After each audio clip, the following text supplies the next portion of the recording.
Good afternoon and welcome to Let's Talk TCI Real Estate.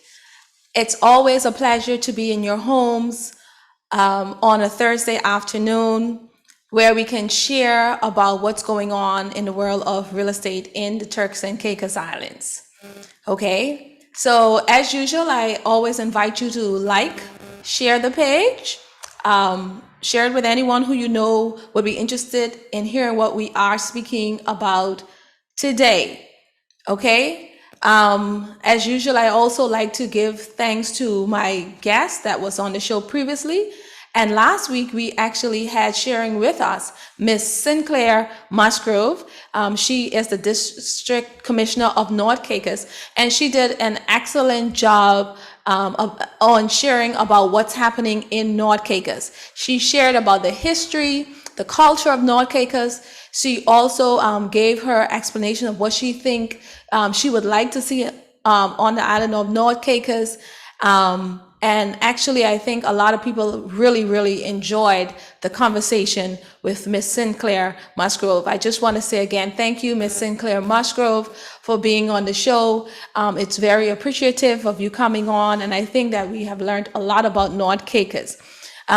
With that said, I would also like to say at this time, by coincidence, after having that conversation last week, I actually met with a potential developer who is actually in the process of, putting together a development for North Caicos.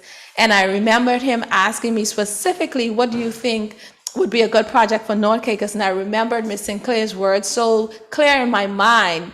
I'm just saying that North Caicos, residents are interested in development, but they are not interested in Provo development. And I specifically said that to him, and he actually smiled, just to say they're interested in development, but at the same time, they don't want to spoil the beauty of North Caicos just to receive new development. So that was an interesting conversation with Ms. Sinclair Musgrove, and I look forward to actually having other conversations about other islands in the Turks and Caicos chain. Before we dive into it, just want to remind everyone, let me know where you are listening in from. It's always good to know where my audience is actually listening from. And if you have any questions or comments, please feel free to put it in the comment section. All right. So today's show is actually about what's happening in real estate news. What's happening in real estate news. Okay. There are a few actual points that I've jotted down today, so please forgive me if I continue to look down just a little bit, because I am reading one or two things off of a paper from different press releases that I would like to share with you today, and just expand on a little bit about. So the first thing I would like to talk about, what's happening in real estate news, okay, is the most recent announcement about the stamp duty waiver. We have spoken about stamp duty waiver several times on this show, but it is a new announcement again by the government as an initiative for assisting residents on islands in terms of acquiring real estate property and getting into homes. So basically, the Honorable E.J. Sanders, the Deputy Premier of the Turks and Caicos Islands, also the Minister of Finance, he provided a statement on stamp duty waiver and import duties. And I just want to be able to break it down just a little bit to everyone and give a little bit of my explanation and what I think about it. So let me just read a little piece from his press statement, and then I will break it down for you. So basically, he has said that every day, single moms, young couples, and struggling families tell me how hard it is for them to get onto the home ownership ladder.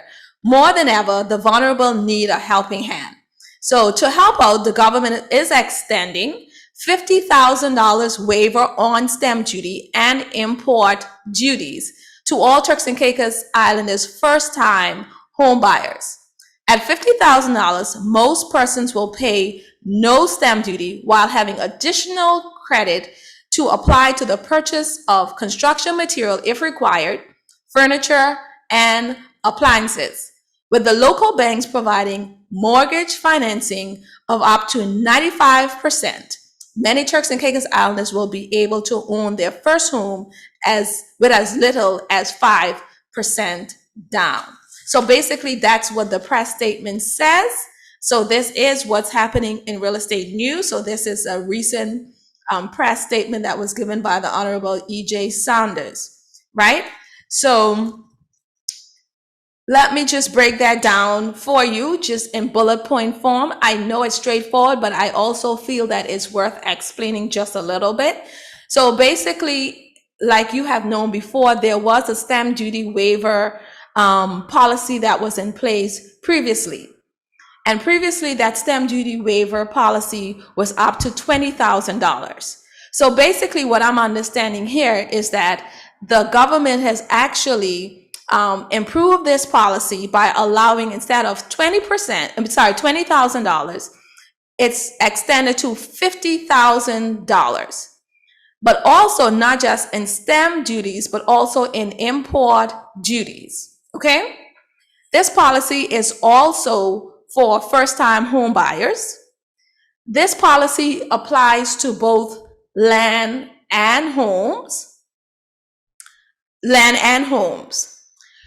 But also what I want you to take note about this is that what he's saying, what I'm gathered that he's saying in this press release is that if you use the waiver policy to help you with the purchase of your land or home, and you do not use the full $50,000, that balance actually can be applied to something else. For import duties to assist with bringing in your furniture or bringing in construction material when it's time to build. And then the other thing is, before I said, the other thing is he's saying is that now the banks are providing 95% mortgage financing and bond financing. Beforehand, I know the banks used to provide 20% down, okay? So what he's saying now is the banks are providing 5% down.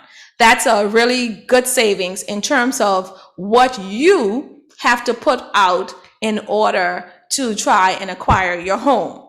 So let me break it down for you. For an example, if a home costs $250,000, so that's your budget about what you pre-qualify for that you are able to afford, your deposit will only be 5%. So 5% of $250,000 is actually $12,500, okay? Then you would have had to pay your stamp duty. Stamp duty in this case would have been 6.5%. And if we calculate that stamp duty, it's $14,625. So what the government is saying that you have an opportunity to waive that $14,625. Now, if they are giving you an allocation of $50,000 and you have used up $14,625 towards your stamp duty, there will be a balance of $35,375.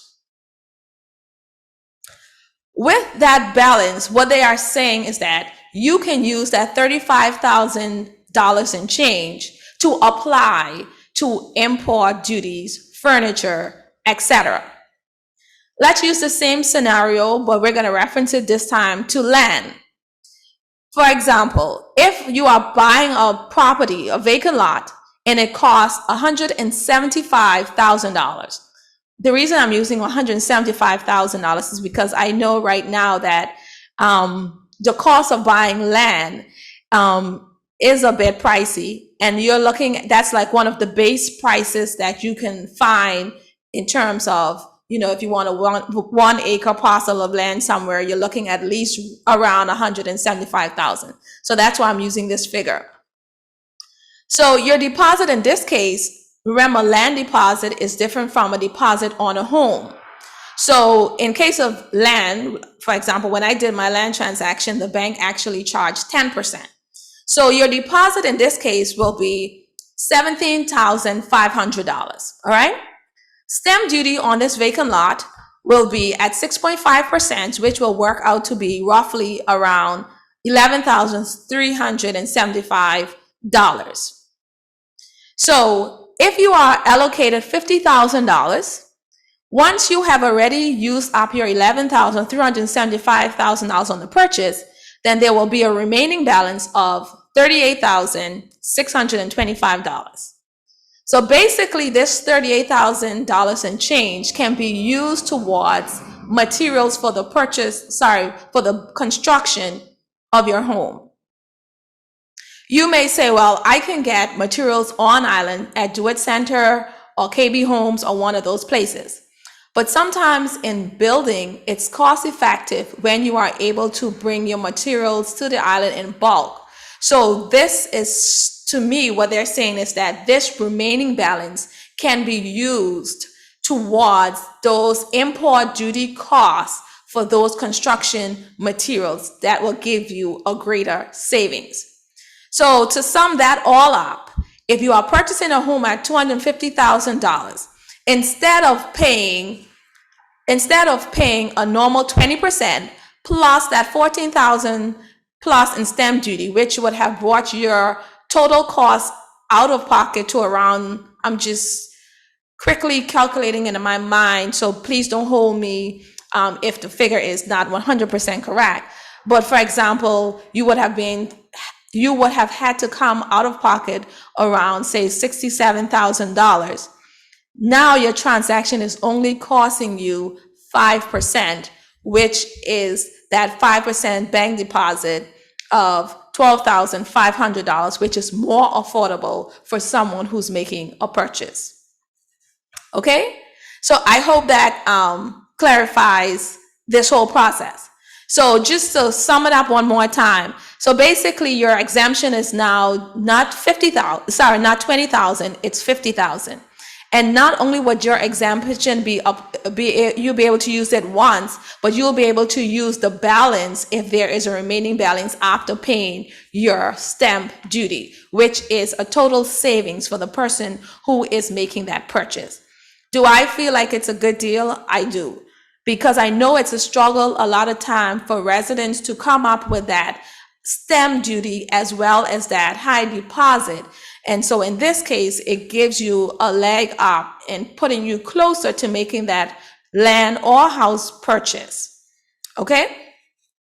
What I would like to say also about this stamp duty process, I, for one, do not have the full clarity on it, but I will say, based on the last policy, make sure apply in advance. So if you are purchasing and you are dependent on using this stamp duty waiver, the minute you actually make an offer on a property, have your attorneys put in for you to apply for the stamp duty waiver, so that when you're ready to close on the transaction, you would have it approved, because it goes through a process. And the last process, it had to be approved through cabinet, it had to be gazetted, so that all took time. All right? If you have any comments about it, if you have actually used the stamp duty waiver policy from last year, it will be good if you can add in the comments your experience about it. Okay? I see one note saying this is a much more attractive offer, especially for first-time home buyers with limited funds. You are correct, Mr. Forbes. It is a more attractive offer, especially for first-time home buyers with limited funds. Okay, I think this is getting you more further and getting you into your home. Okay, so that's what's in the news, and that's what's happening in regards to the new stamp duty waiver policy. So, number 2, this is the other thing that I found that is in the news in regards to real estate and what's happening. So the planning department, they also issued a statement on the most recent intervention of an unlawful development or / informal settlement. Now, I'm just going to give a little breakdown about what they say, and I'm going to add my comments in it as well as we go along. So the parcel was located in the Blue Hills area. All right. First of all, I'll say, why is this important? I know on one of the previous shows we did speak about illegal development, informal settlements, and I know we had asked the planning department about, what could be done. I also know that based on the new development plan, when I had them on, they did speak about things that they are going to be putting in place to help rectify the situation. And they did also explain that it's not it's a collaborative effort between their department as well as other departments. And so when I saw this article, I was excited to see that at least someone so far has been able to benefit from whatever this initiative that has been put forward in order to remove illegals from off of their land, right? So that's why I felt like this was a good piece to talk about today while we're talking about what's happening in real estate news. So basically, the planning department, they played a role in observing and monitoring the demolition work that was being done. So they were invited by the proprietor of the property to be a part of the demolition process. Basically, in this instance, the landowner was responsible for issuing notice to all those who were on the parcel. So even though planning was involved, just so you know, you as the landowner, you're still responsible for issuing an eviction notice to those who are illegally on your parcel. All right? So you also have to play a part in helping move the process forward.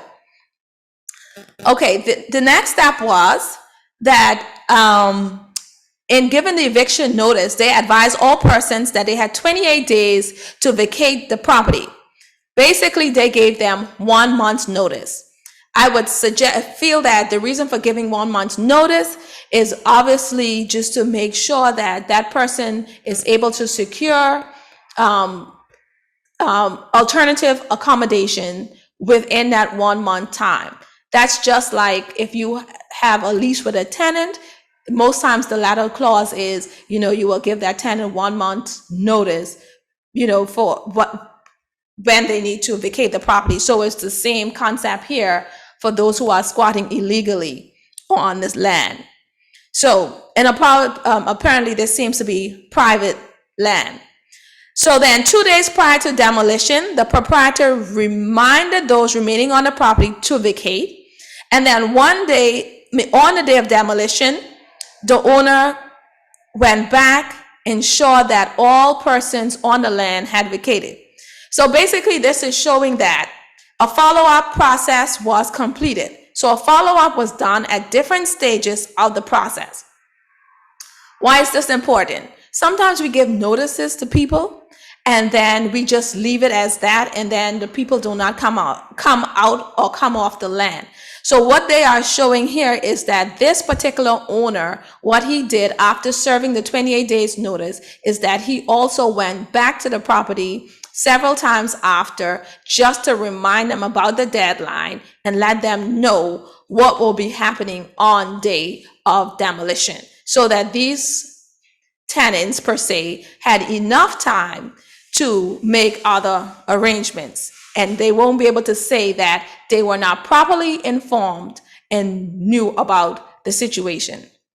Okay, so the other step was all of these persons were present. So basically, a development control engineer to monitor the demolition work was present.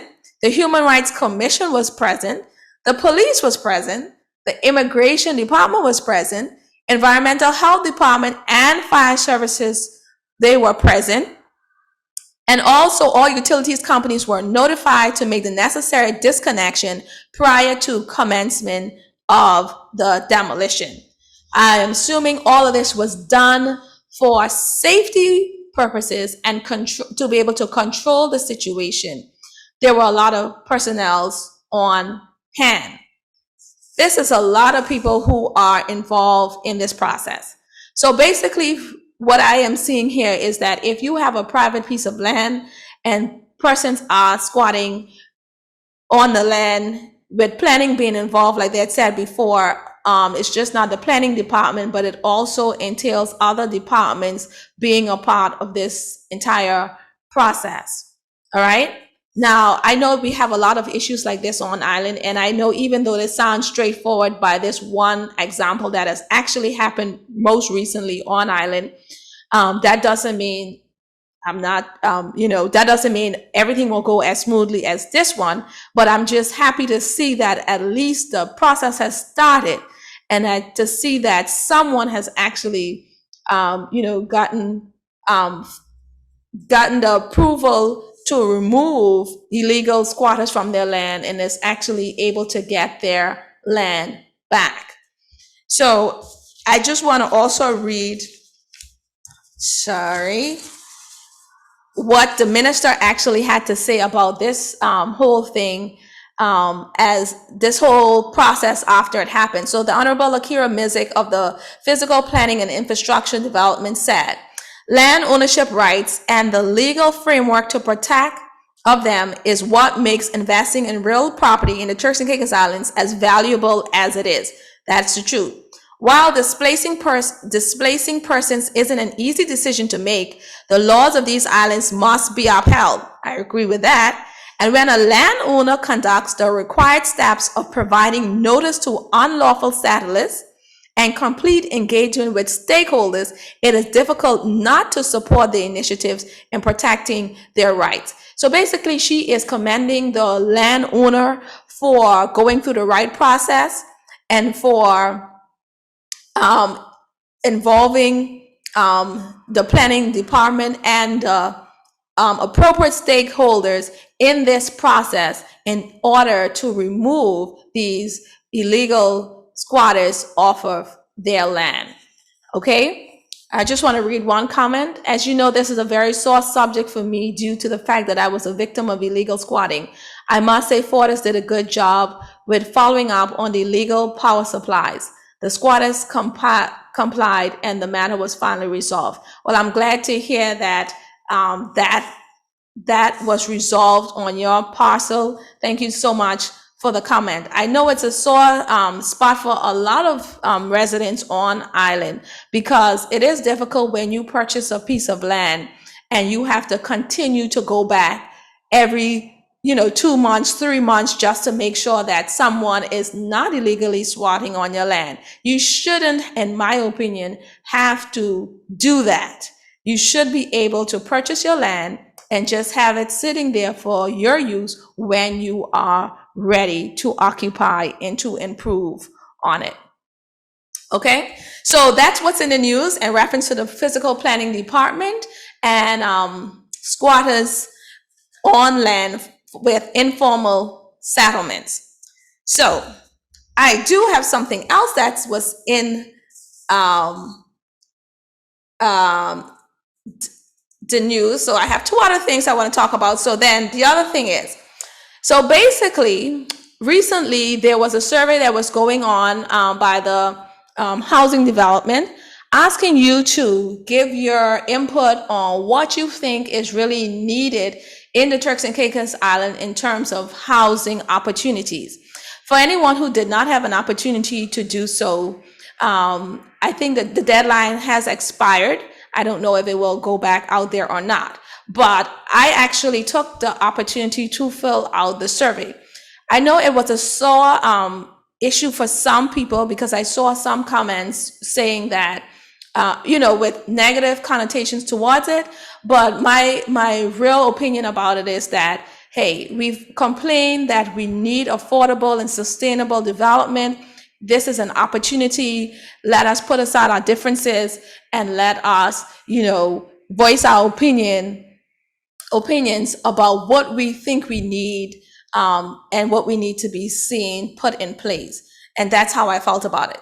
So basically, in the news, real estate news, what's happening, there was a press release also from the housing department and the minister saying that there is an ongoing stakeholders engagement forum that is going on. Actually, it's going on today about the national housing policy.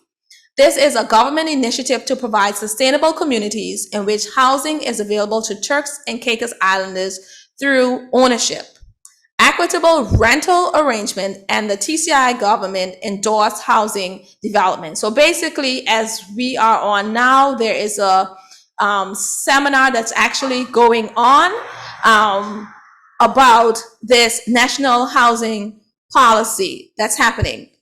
So what's my comment and what's my view on that? I believe that we are in need of sustainable communities and affordable housing and rental opportunities. With the increase in short-term rental, many long-term tenants are actually having to find alternative accommodations, which is very difficult. Yes, the short-term rental market is very hot in the Turks and Caicos Islands. It's in demand. So a lot of people are taking their homes or properties out of long-term tenancy, so displacing those long-term tenants, right? And turning them into short-term availabilities. So what does this, it does have an effect. So it's actually driving the prices of rent higher because now there is such a demand for long-term rentals. Owners are now increasing their long-term prices. So these prices are not as affordable anymore. I'm sure a lot of you may be able to agree with me. If you are renting, if you had a reason to move recently, I'm sure it may have been difficult finding alternative accommodations, at a reasonable price. And one of the main reasons is because people are turning their long-term rentals into short-term vacation rentals because that's where they are finding that it's more profitable. Okay, so persons who are being displaced from their long-term tenancies, they now are thinking about finding affordable accommodation, meaning purchasing their own homes, right? And so basically, which is the truth, the alternative for these persons are actually to now buy, because if they're going to be paying rent at a high rate, they might as well turn that rent into a mortgage where they can be in their own home and they won't have to be displaced within a year or so because someone else decided to turn their property into a short-term rental accommodation. So with that said, again, I'm just looking forward to this new housing policy that is being discussed now, because I am hoping that this provides a solution for those persons who are being displaced and for even persons who just want to be able to get out of the renting or get on their own, or persons who have new families or developing families at an affordable price. So I'm looking forward to see what comes out of this new housing scheme project. So keep your ears to the ground.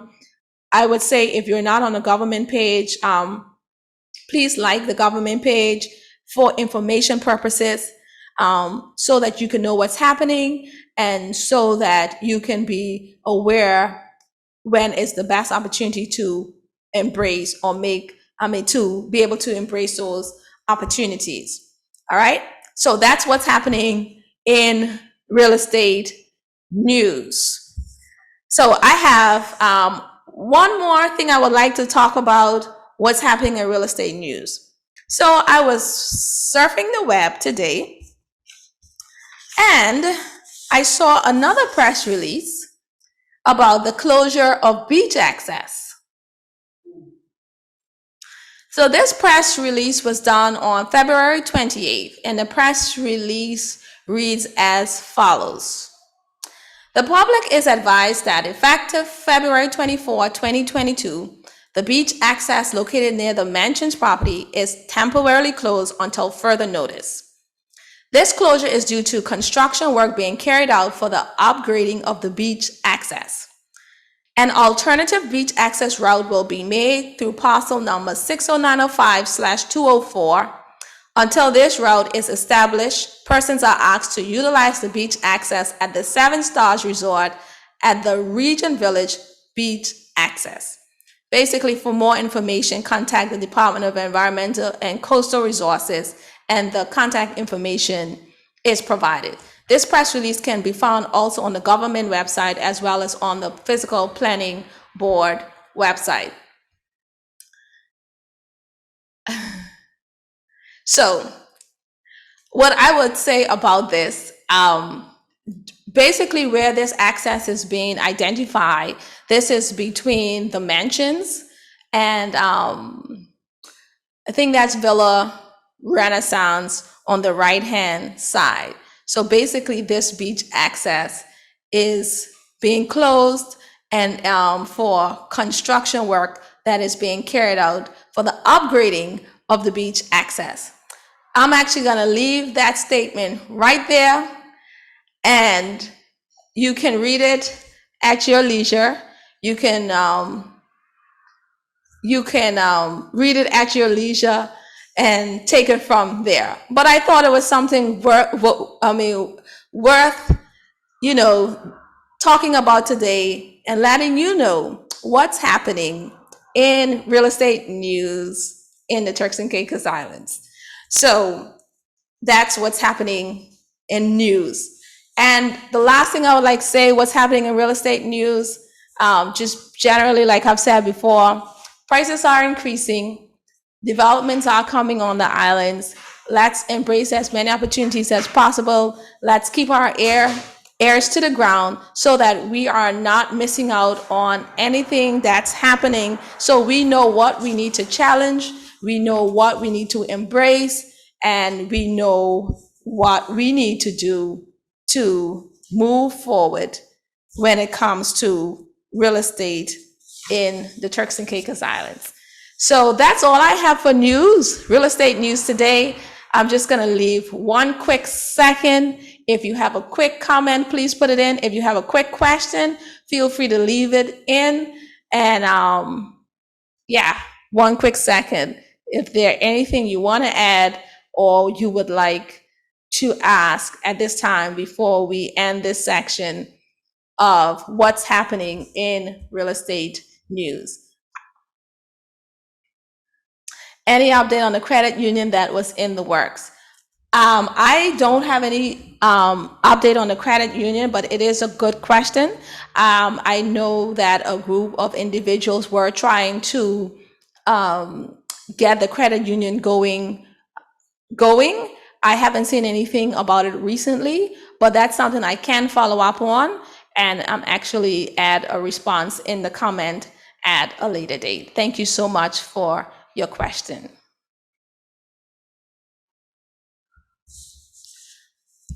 Well, my lovely people, it was really good having you on Let's Talk TCI Real Estate today. I will say to you, stay locked in, and until next time, stay safe and remain blessed. Have a great, great afternoon. The views, thoughts, and opinions expressed on this show belong solely to Let's Talk TCI Real Estate and not that of Keller Williams TCI or any of its affiliates. Any action you take upon the information provided on this show is strictly at your own risk, and Let's Talk TCI Real Estate guest or host will not be liable for any losses and damages in connection with the use of the material. I am not an investment advisor, broker, or dealer.